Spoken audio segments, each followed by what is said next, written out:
Salam sejahtera untuk kita semua. Pelajaran Sekolah Sahabat dengan tema utama tentang kematian, hampir mati, dan harapan masa depan. Pelajaran ketujuh, kemenangan Kristus atas kematian. Sahabat petang. Ayat hafalan, ketika aku melihat dia, tersungkurlah aku di depan kakinya sama seperti orang yang mati. Tetapi ia meletakkan tangan kanannya di atasku lalu berkata, "Jangan takut, aku adalah yang awal dan yang akhir dan yang hidup. Aku telah mati, namun lihatlah, aku hidup sampai selama-lamanya dan aku memegang segala kunci maut dan kerajaan maut." Wahyu 1 ayat 17 dan 18. Pusat dari iman Kristen adalah kebangkitan Kristus. Paulus membuat pendapat ini dengan sangat kuat ketika ia menulis, sebab jika benar orang mati tidak dibangkitkan, maka Kristus juga tidak dibangkitkan. Dan jika Kristus tidak dibangkitkan, maka sia-sialah kepercayaan kamu dan kamu masih hidup dalam dosamu. Demikianlah binasa juga orang-orang yang mati dalam Kristus. Kita akan melihat lebih terperinci akan hal ini minggu depan. Jadi, tidak menjadi soal semua penekanan yang Paulus berikan pada kematian Kristus dan seberapa pentingnya hal itu. Sebab aku telah memutuskan untuk tidak mengetahui apa-apa di antara kamu selain Yesus Kristus, yaitu Dia yang disalibkan. Itu benar-benar kita tidak ada gunanya selain kebangkitannya. Begitulah pentingnya kebangkitan Yesus bagi seluruh iman orang Kristen dan rencana keselamatan.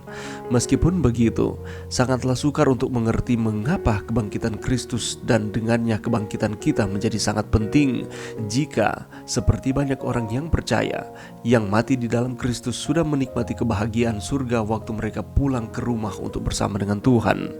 Semua itu selain pekan ini kita akan melihat kebangkitan Kristus dan semua bukti meyakinkan yang Dia telah berikan kepada kita untuk mempercayainya. Adapun ringkasan dan pokok pelajaran sepanjang minggu ini, salib adalah kemenangan Kristus atas dosa, kematian, dan iblis, dan kebangkitannya adalah puncak peristiwa kemenangan. Kematian tidak dapat menahan Yesus karena Dia tidak pernah berbuat dosa dan tidak berdosa dalam semua tindakannya. Kematian Yesus adalah titik sentral dari pencapaiannya.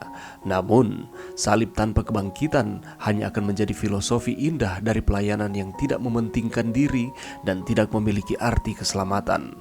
Lebih jauh lagi, salib tanpa kebangkitan akan menjadi suatu pertunjukan kasih pengorbanan, tetapi tidak memiliki kekuatan untuk mengubah hidup dan membawa solusi yang menentukan untuk masalah dosa dan kematian, tidak mampu memberikan hidup yang kekal bagi orang percaya.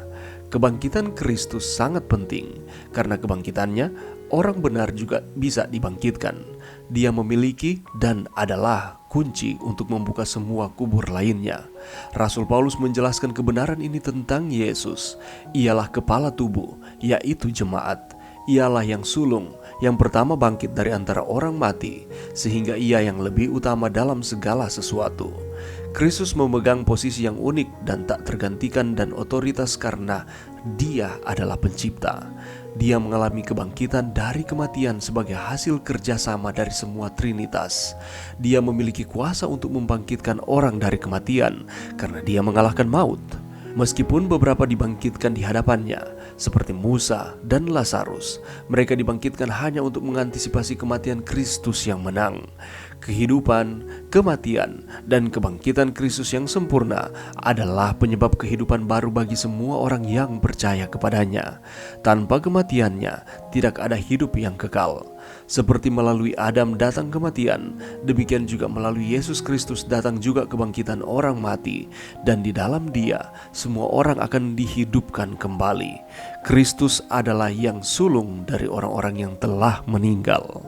Sepanjang minggu ini kita akan mempelajari suatu pelajaran yang menarik yang sama seperti dengan pelajaran-pelajaran yang sebelumnya, di mana lebih lanjut lagi kita akan melihat setelah kematian Yesus ada peristiwa kebangkitannya. Yesus melakukan hal-hal yang baik di dunia ini. Dia menyembuhkan, Dia membangkitkan orang mati, Dia memberikan kelegaan kepada orang yang menderita. Dia melakukan hal-hal yang sesuai, yang berkenan di mata Tuhan. Tetapi tanpa kematiannya, sia-sialah perbuatan-perbuatan yang dilakukan oleh Yesus ini. Itulah sebabnya Ia harus mati. Dan setelah kematiannya, Ia dikuburkan dan kuburnya disegel. Tetapi ada peristiwa yang menakjubkan yang terjadi pada hari yang pertama, yang tidak dapat dilakukan oleh manusia. Apakah itu? dan pada akhirnya Yesus bangkit. Siapakah yang terlibat langsung dalam kebangkitan Yesus? Dan ada banyak yang bangkit ketika Yesus dibangkitkan. Mengapakah hal ini terjadi dan apakah pelajaran bagi kita tentang kebangkitan Yesus dan apa yang telah dicapainya? Dan ada saksi-saksi yang melihat Yesus ketika ia bangkit. Siapakah mereka? Rasul Paulus di dalam 1 Korintus 15 ayat 20 menyatakan bahwa Kristus yang bangkit adalah sebagai buah sulung dari mereka yang sudah mati.